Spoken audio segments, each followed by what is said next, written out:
और प्रदेश से इस वक्त की बड़ी खबर सामने आ रही है। मुख्यमंत्री भजनलाल शर्मा का फिर से बड़ा एक्शन। वीसी के माध्यम से जिला कलेक्टर की बैठक में लिया बड़ा एक्शन। ब्यावर के रायपुर के एसडीओ को सस्पेंड और तहसीलदार को किया त्वरित गति से एपीओ। रामसर बाड़मेर के एसडीओ को किया गया है एपीओ। वीडियो कॉन्फ्रेंसिंग में मुख्यमंत्री ने दिया दो टूक संदेश और कहा कि जिला कलेक्टर से लापरवाही और जनता के प्रति नाफरमानी नहीं होगी, किसी भी कीमत पर बर्दाश्त। ये बड़ा संदेश मुख्यमंत्री भजनलाल शर्मा के द्वारा अपनी इस बैठक के अंदर दिया गया है। मेरे साथ एसोसिएट एडिटर ऐश्वर्य प्रधान जुड़ चुके हैं। ऐश्वर्य, क्या कुछ जानकारी? और देखिए, मुख्यमंत्री भजनलाल शर्मा ने आज फिर से एक बड़ा एक्शन लिया है। हम पहले आपसे कह रहे थे कि मुख्यमंत्री आर पार के बूथ में, थोड़े दिन पहले ही मैंने तब भी रात को देर रात जब खबर ब्रेक की थी तब यही कहा था कि मुख्यमंत्री ने जिस तरीके से 2 एसपी के खिलाफ एक्शन लिया, उन्हें एपीओ किया, उनकी जबरदस्त शिकायत आ रही थी। ऐसा ही माजरा आज जिला कलेक्टर की वीसी के माध्यम से जो बैठक हो रही थी उसमें दिखा। रायपुर में जो रायपुर के एसडीओ है, उन्हें मुख्यमंत्री ने आज, क्योंकि ब्यावर में अवैध खनन करने का मामला था, ब्यावर का भी एक मामला था, ब्यावर के अलावा जो दूसरा मामला था वो था बाड़मेर के रामसर का, एक रायपुर ब्यावर का मामला था।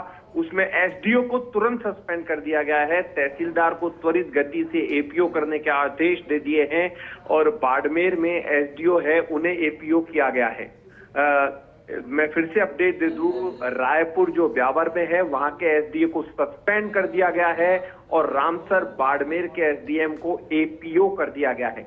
और रायपुर और रामसर दोनों तहसीलदार, यानी कि रायपुर और रामसर, रायपुर जो है वो ब्यावर में है और रामसर है वो बाड़मेर में है, दोनों के तहसीलदारों को भी एपीओ कर दिया गया है।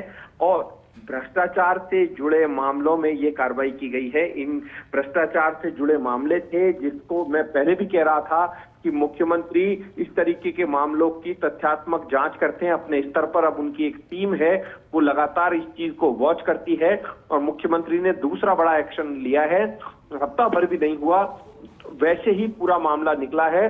और मैं पहले भी कह रहा था कि मुख्यमंत्री आगामी दिनों में जब आईपीएस और आईएएस की लिस्ट जारी करेंगे तो अक्सर ऐसा देखा गया है कि आईपीएस की लिस्ट को लेकर कई तरीके की बातें की जाती है कि लिस्ट, लेकिन इस बार जो लिस्ट होगी वो प्योरली मुख्यमंत्री अब तक की जो परफॉर्मेंस है उसे लेकर ही पूरी लिस्ट जारी करने वाले हैं। और जो लापरवाह है, नाफरमानी कर रहे हैं, जिनके ऊपर आरोप है या फिर कुछ ऐसी शिकायतें हैं जो जमीनों से जुड़े कामों में लिप्त हो चुके हैं, यदि ऐसी कोई शिकायत आ जाती है तो मुख्यमंत्री ऐसे लोगों को भी रास्ता दिखाएंगे, आगामी दिनों में इस तरीके के एक्शन लेंगे। और ये उनका एक बड़ा दूसरा एक्शन है।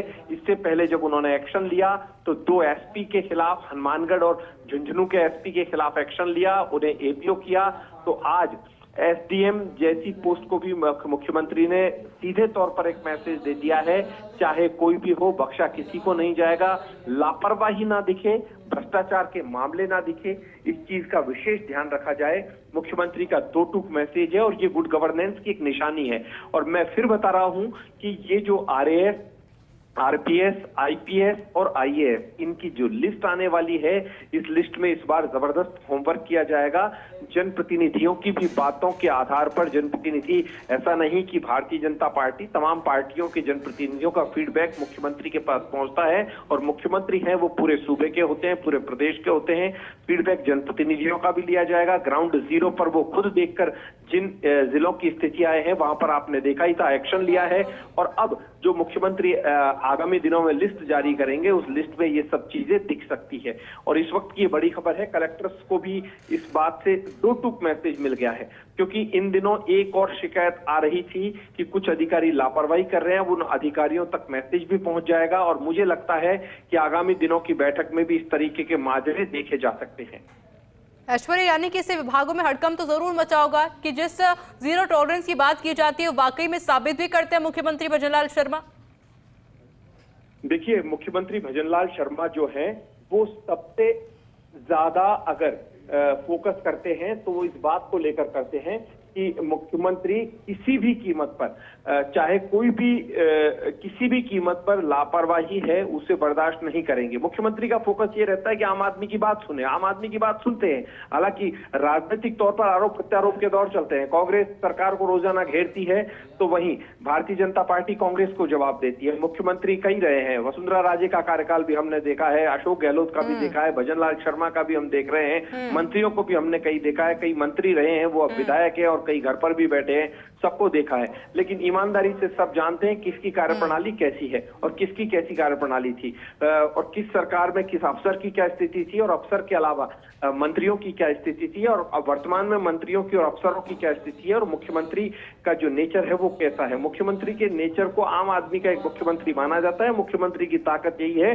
कि अधिकाधिक लोगों से मिले, अधिकाधिक लोगों के बीच में जाए और अधिकाधिक लोगों से फीडबैक लें। ये इन मुख्यमंत्री की सबसे बड़ी खूबी है और मुख्यमंत्री इस तरीके का मैसेज देते भी हैं। आज अलवर पहुंच गए, कल वो सांगानेर थे, सांगानेर की जनता के बीच में थे, सुबह जनसुनवाई कर रहे थे, राज्यपाल से मिलने पहुंच गए, उसके बाद सुबह एक बैठक ले ली प्रधानमंत्री मोदी के दौरे को लेकर और बीकानेर पहुंच गए। बीकानेर में ग्राउंड जीरो पर जाकर प्रधानमंत्री मोदी की तैयारियों का जायजा ले लिया। तो जनता से जुड़े रहते हैं और धीरे धीरे वक्त जैसे जैसे बीतेगा तो उनका जनता से और ज्यादा गहरी पैठ बनेगी और उनके पास फीडबैक आएंगे और उन फीडबैक के आधार पर एक्शन लिया जाएगा। लेकिन मुख्यमंत्री का यह अच्छा संदेश गया है, इस बात में कोई संशय नहीं है। लापरवाह चाहे कोई भी हो, भ्रष्टाचारी चाहे कोई भी हो, नाफरमानी चाहे कोई भी करे, उनके खिलाफ कार्रवाई लिया जाना बेहद आवश्यक है।